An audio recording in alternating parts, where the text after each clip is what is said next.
Las mujeres están entrando en escena, no solo en nuestra vida cotidiana, sino también entre rejas. Desde una mamá golpeadora hasta la traficante de sustancias ilícitas. He aquí las 15 mujeres más temidas de las prisiones. Número 15. Patricia Blackmon. Comencemos este episodio con la inquietante historia de Patricia Blackmon, un nombre que se ha convertido en sinónimo de miedo entre los muros de las prisiones de Estados Unidos.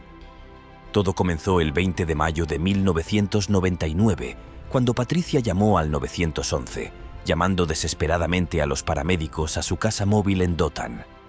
Al otro lado de la línea, Patricia dijo al operador que su hija, Dominica, no respiraba. Los paramédicos se apresuraron a acudir al lugar de los hechos, al que llegaron alrededor de las 9:30 p.m. Lo que se encontraron fue una escena sacada directamente de una pesadilla.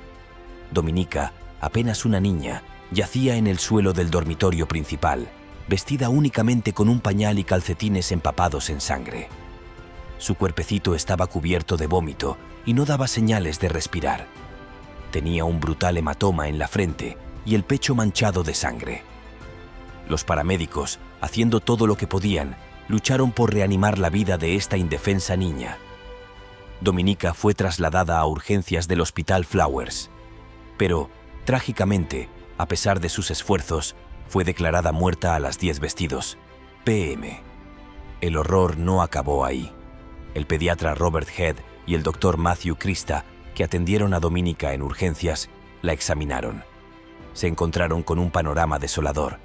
Múltiples hematomas, contusiones y la huella de un zapato en el pecho eran signos evidentes de maltrato físico.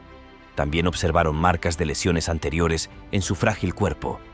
Esta desgarradora historia dio un giro legal cuando Patricia Blackmon fue condenada a muerte por un juez del condado de Houston. Había pasado de ser madre a ser condenada por causar un daño inimaginable a su hijo.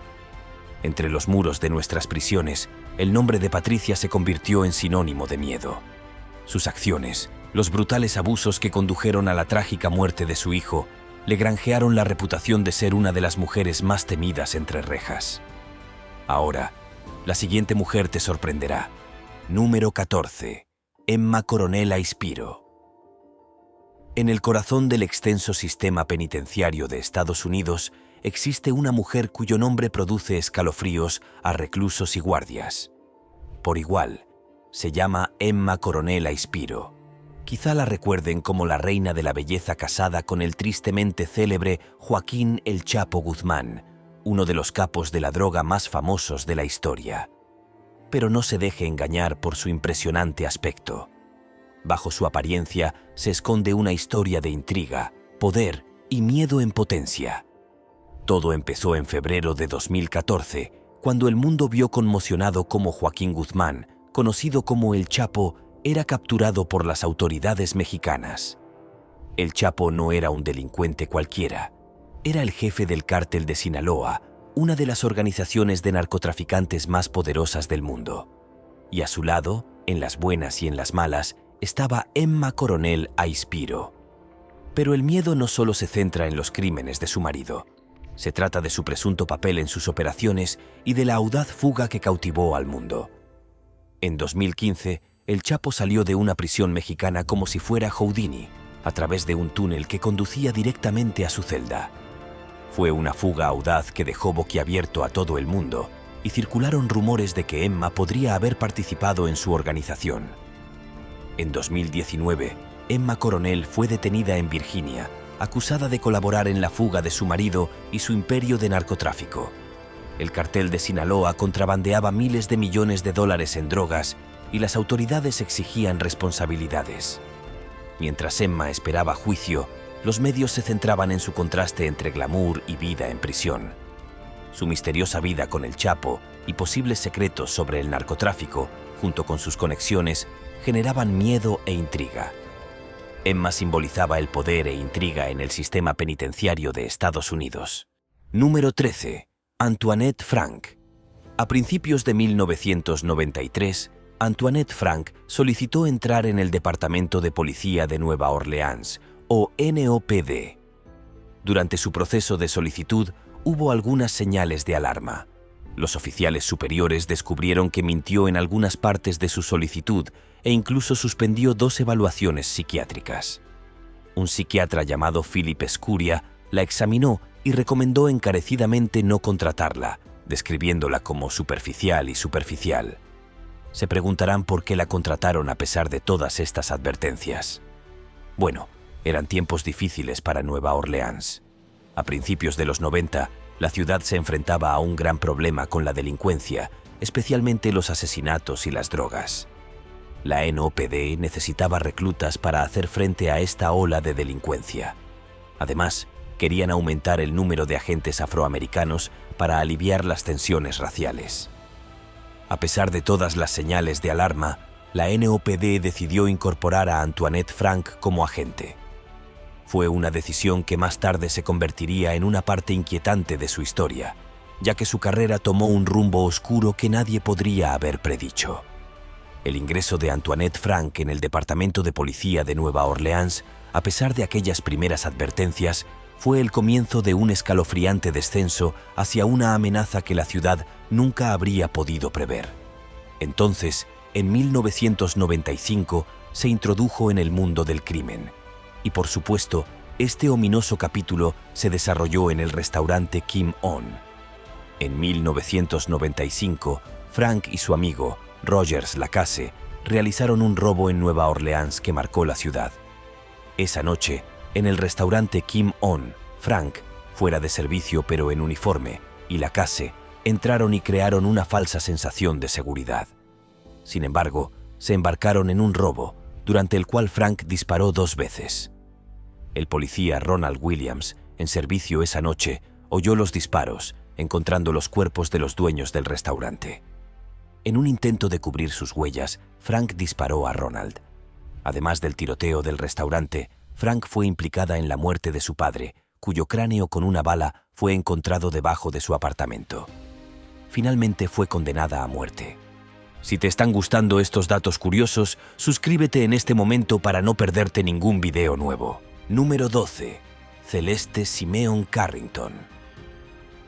Dentro de los sombríos confines de las prisiones de Estados Unidos, el nombre de Celeste Carrington destaca como una figura escalofriante. Es célebre por la oscuridad que sembró en las vidas de los demás, y sus crímenes son material de pesadilla. Su oscuro periplo comenzó a finales del siglo XX, cuando fue condenada a muerte por los asesinatos de un hombre y una mujer hispanos en San Carlos y Palo Alto, respectivamente. Una tercera víctima sobrevivió, testificó contra Carrington y selló su destino. Carrington afirmó que su amante la obligó a cometer estos atroces actos, movido por una desesperada necesidad de dinero.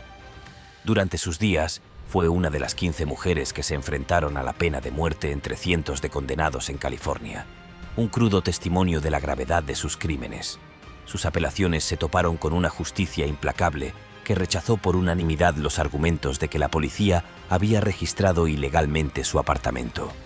A pesar de que otra petición argumentó que la defensa de su juicio era incompetente, la presencia de Carrington en el sistema penitenciario siguió siendo una realidad escalofriante. Para que algo así haya sucedido, debe haber una historia de fondo, ¿verdad? Exacto. Los antecedentes de Carrington revelan una vida marcada por la pobreza y los abusos, incluido un desgarrador incidente en el que su padre la dejó embarazada a la tierna edad de 14 años. Sin embargo, logró superar sus difíciles circunstancias. Se dedicó al atletismo y destacó en él, además de competir internacionalmente en lanzamiento de peso. Antes de los asesinatos, Carrington no tenía antecedentes penales. Sin embargo, había sido despedida de su trabajo de conserje por robar cheques. Los testigos durante el juicio arrojaron luz sobre sus motivos, explicando que había mantenido económicamente a su pareja y a los 3 hijos de esta. Esto explicaba por qué se involucró en semejante acto, y ahora vive para sufrir las consecuencias. Número 11. Krista Pike. La historia de Krista Pike es un tapiz tejido con hilos de rebelión, pasión y, en última instancia, tragedia.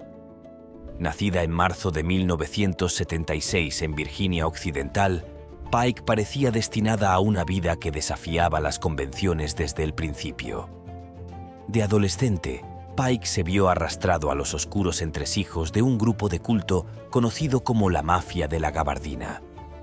Fue dentro de este enigmático círculo donde conoció a su desafortunado amante, Tad Arrow Sheep.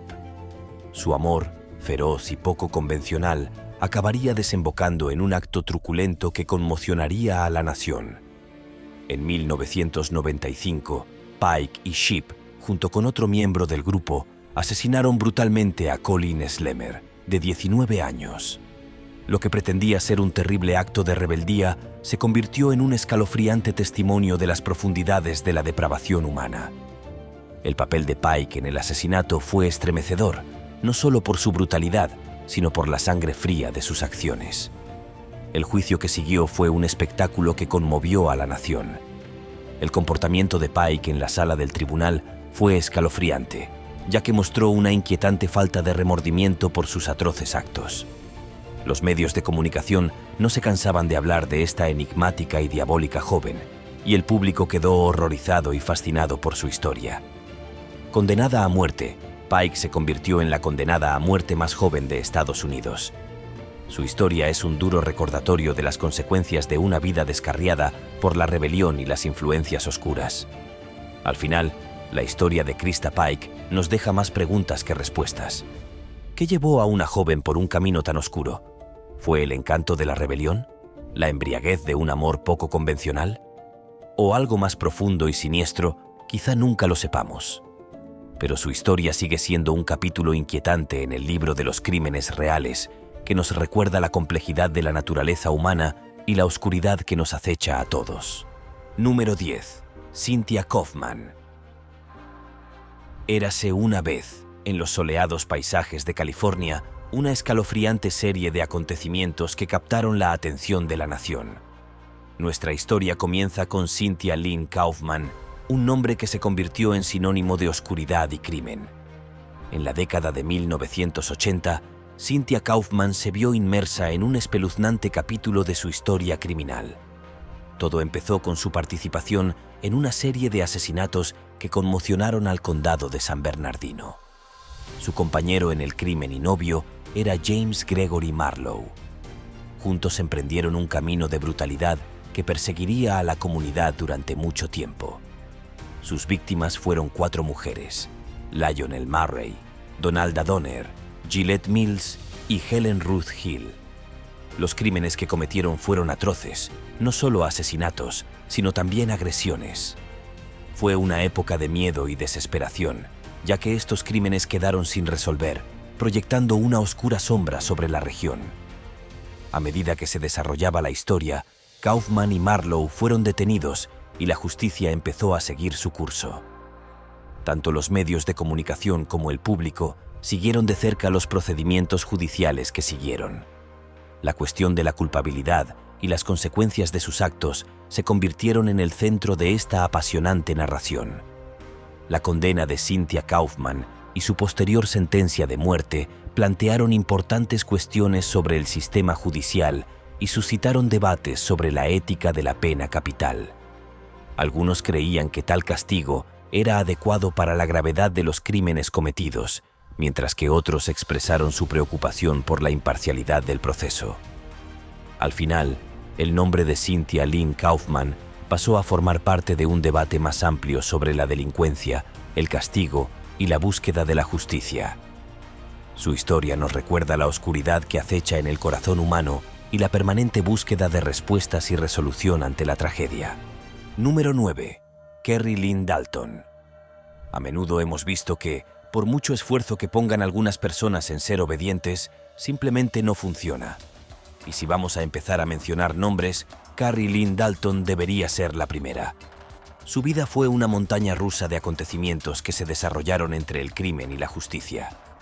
Nacida el 20 de enero de 1959, se aventuró por un camino que finalmente la condujo a una enmarañada red de problemas legales.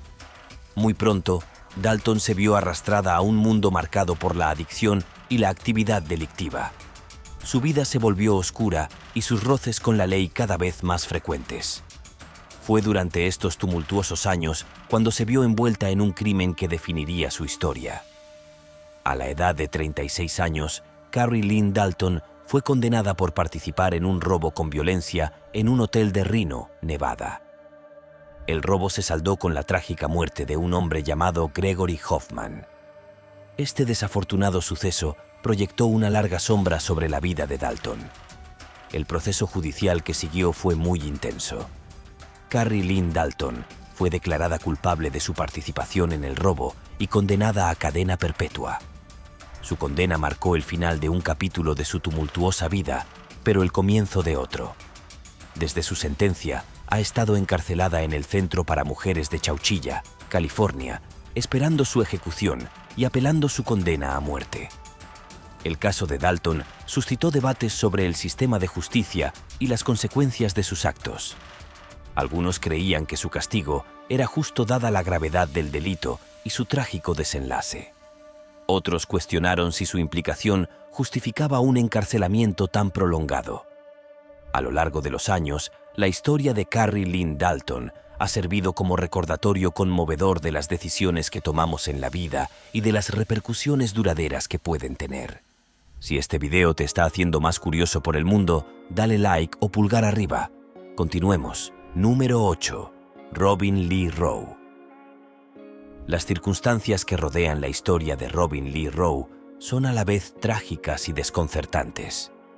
En 1992, un escalofriante día de febrero, un incendio arrasó el apartamento del suroeste de Boise en el que residían su marido, Randy, y sus dos inocentes hijos, Joshua y Tabitha.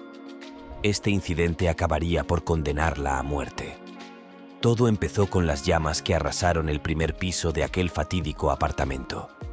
Cuando llegaron los valientes bomberos, descubrieron un espectáculo inquietante. 3 cuerpos sin vida, víctimas de la intoxicación por monóxido de carbono, yacían ante ellos. Randy, de solo 34 años, y sus hijos pequeños, Joshua, de apenas 10 años, y Tabitha, de solo 8, habían tenido un trágico final. Esta situación ha dejado a muchos con la boca abierta y, por supuesto, se ha convertido en un enigma que ha desconcertado a muchos de los que presenciaron el incidente. El papel de Robin Lee Rowe en esta tragedia la llevó al corredor de la muerte.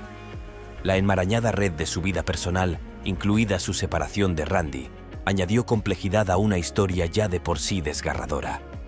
El sistema judicial, en su búsqueda de justicia, la consideró responsable de la muerte de su marido y sus hijos.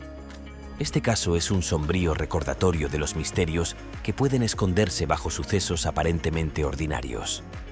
Es una narración que evoca emociones fuertes e invita a contemplar la naturaleza de las acciones humanas y sus consecuencias. En última instancia, la historia de Robin Lee Rowe y el incendio del apartamento de Boise es un testimonio de los intrincados y a menudo enigmáticos aspectos de la vida, el amor y la pérdida. Es una narración que sigue cautivando, intrigando y atormentando a quienes se adentran en sus profundidades. Número 7. Anna Marie Hernández. Apodada la muñeca por su aspecto de muñeca Barbie y su reputado estilo de vida lujoso, Anna Marie Hernández es el nombre que siempre estará en boca de los guardias de prisiones de Estados Unidos. Es más conocida por ser la esposa de Daniel Ledesma, exfuncionario de aduanas y protección de fronteras, encarcelado por un caso de drogas y sobornos. El 21 de junio de 2010, Anna Marie Hernández, de 41 años y residente legal en Estados Unidos, admitió 2 graves cargos. En primer lugar, confesó haber ayudado a personas, entre ellas su marido, a introducir grandes cantidades de cocaína en Estados Unidos sin ser controladas en el puerto de entrada de Paso del Norte. Esto ocurrió entre junio y octubre de 2005. A cambio de esta actividad ilegal, Hernández y su marido recibieron más de $100,000.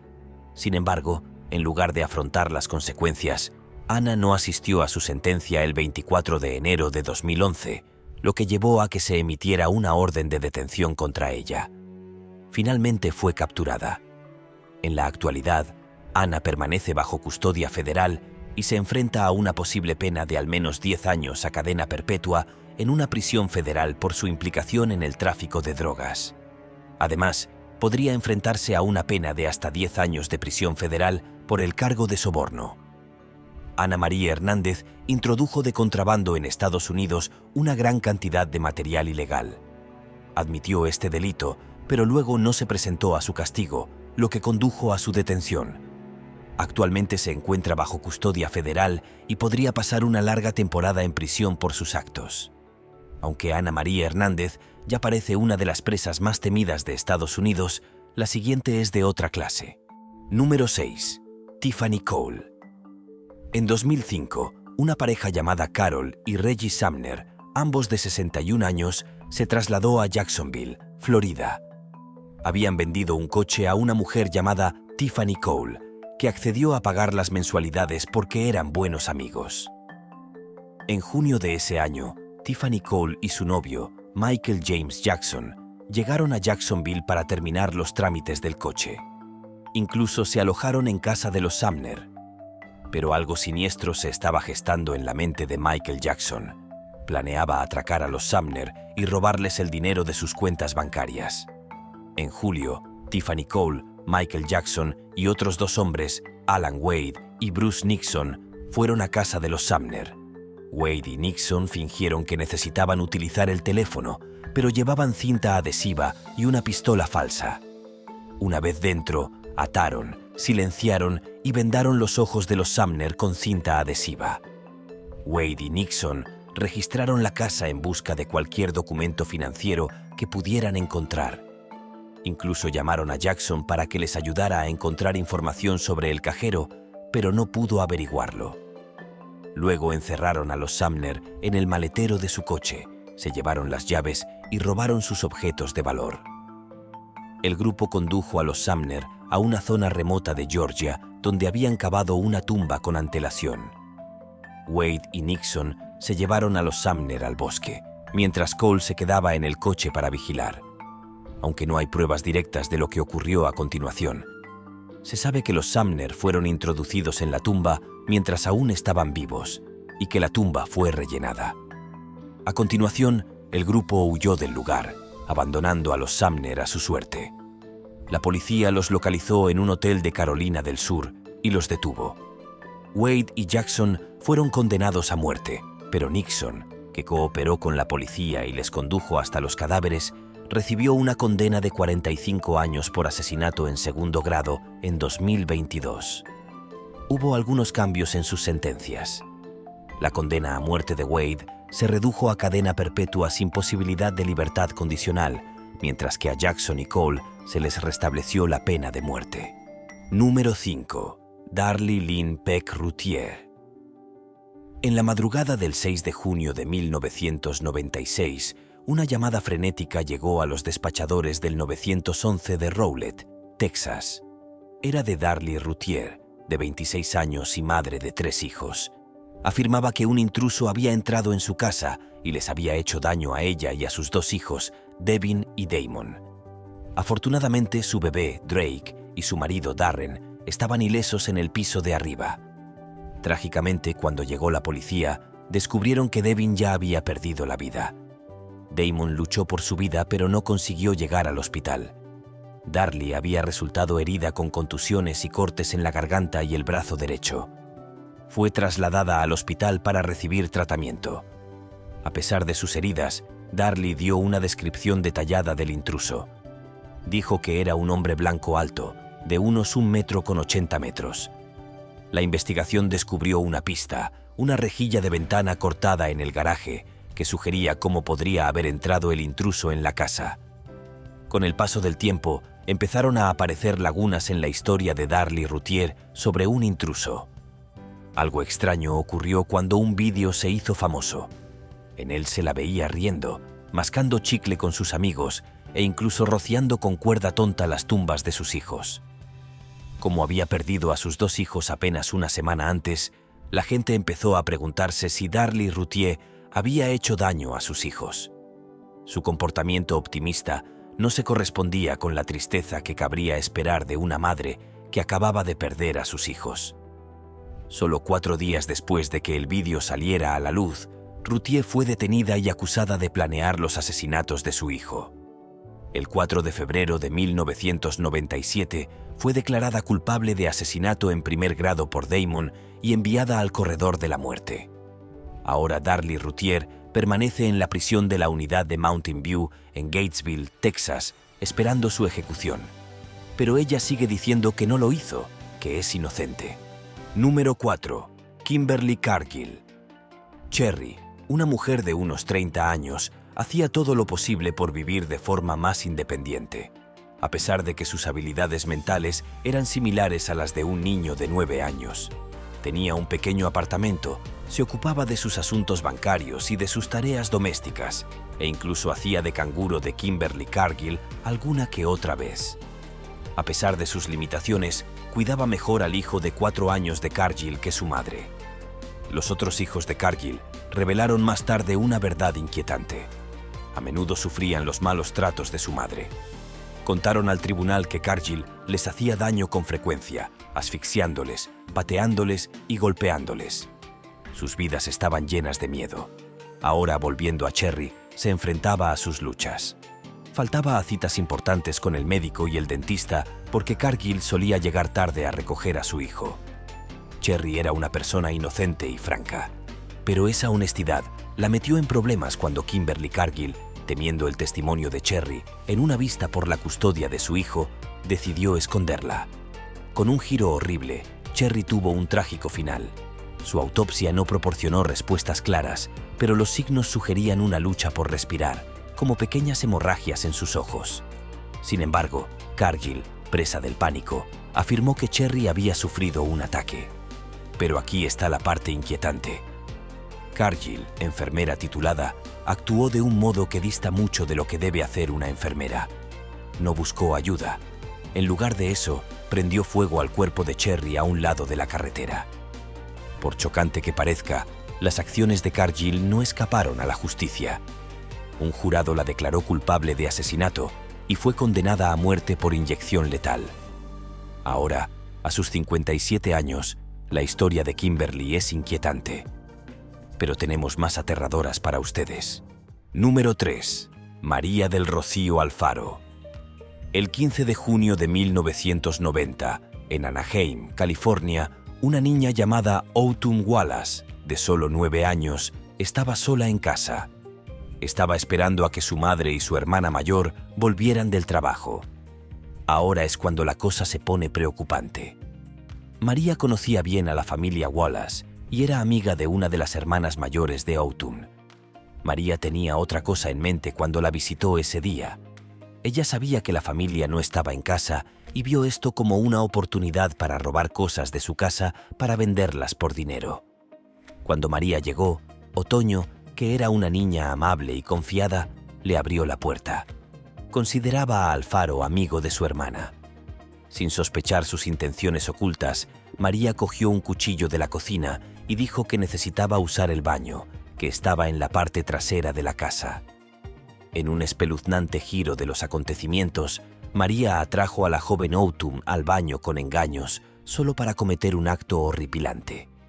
Apuñaló a la inocente chica 57 veces. ¿Su motivo? Quería robar cosas de la casa para conseguir dinero para drogas. María se llevó objetos como joyas por valor de menos de $300. Cuando María fue detenida, al principio alegó que las drogas influyeron en sus actos. Pero el problema era que nadie podía confirmarlo porque a María no se le hicieron pruebas de drogas en las 36 o 48 horas posteriores al incidente. Más tarde, cambió su versión y dijo que un desconocido la había forzado. Pero este hombre no fue encontrado. Finalmente, el Tribunal Supremo de California condenó a María por asesinato en primer grado con circunstancias excepcionales. Número 2. Linda Carty. Linda Carty, ciudadana británica, se encontró en un grave enredo legal en Estados Unidos en 2002. Era culpable de haber participado en un terrible crimen, el secuestro y asesinato de una joven madre llamada Joanna Rodríguez en Texas. La acusación era que Carty había planeado quedarse con el bebé de Rodríguez. Sin embargo, lo que hace compleja esta historia es la polémica que rodeó el juicio de Carty. Su equipo de defensa alegó que no tuvo un juicio justo y que se omitieron pruebas sustanciales a su favor. A pesar de estas alegaciones, fue condenada a muerte. Desde entonces, el caso de Carty ha acaparado la atención internacional y muchas personas han expresado su preocupación sobre si su representación legal era lo suficientemente buena y si los testimonios utilizados contra ella eran fiables. Algunos de los testigos que hablaron en su contra cambiaron posteriormente sus declaraciones. El caso de Carty sigue siendo objeto de debate y apelación. En el sistema legal, algunos grupos e individuos quieren que se revise su condena y sentencia, mientras que otros creen que tuvo un juicio justo. Es una situación legal compleja que sigue desarrollándose. Número 1. Brittany Holberg. En 1996, cuando Brittany tenía 25 años, se encontró en una situación problemática. Conoció a un anciano de unos 80 años llamado Towery al salir de una tienda de comestibles en Amarillo. Lo que ocurrió a continuación es una historia inquietante. Brittany acechó a Towery y localizó su apartamento. Brittany decidió visitar la casa de Towery con la excusa de pedirle un teléfono prestado, pero en su mente tenía planes completamente diferentes. Towery, sin sospechar nada, la invitó a entrar, creyendo que realmente necesitaba su ayuda. Sin embargo, una vez que estuvo dentro de su apartamento, Brittany mostró sus verdaderas intenciones y comenzó a exigirle dinero. Cuando Towery se negó a cumplir con sus demandas, el ambiente se volvió inmediatamente tenso y oscuro. Brittany, en un acto de violencia extrema, utilizó un martillo que había encontrado para golpear a Towery. No contenta con eso, luego lo apuñaló en repetidas ocasiones con varios cuchillos y tenedores que había encontrado dispersos por la cocina. Una vez que terminó con el ataque, Brittany procedió a robarle su dinero y otros objetos de valor. Este incidente generó un gran revuelo cuando finalmente llegó a los tribunales. La defensa de Brittany intentó argumentar que ella había actuado en defensa propia, alegando que Towery había sido el primero en atacarla. Sin embargo, el tribunal desestimó esta explicación y no se dejó engañar por su relato de los hechos. Como resultado, Brittany fue condenada a pasar el resto de su vida en prisión. Nos vemos en el próximo video.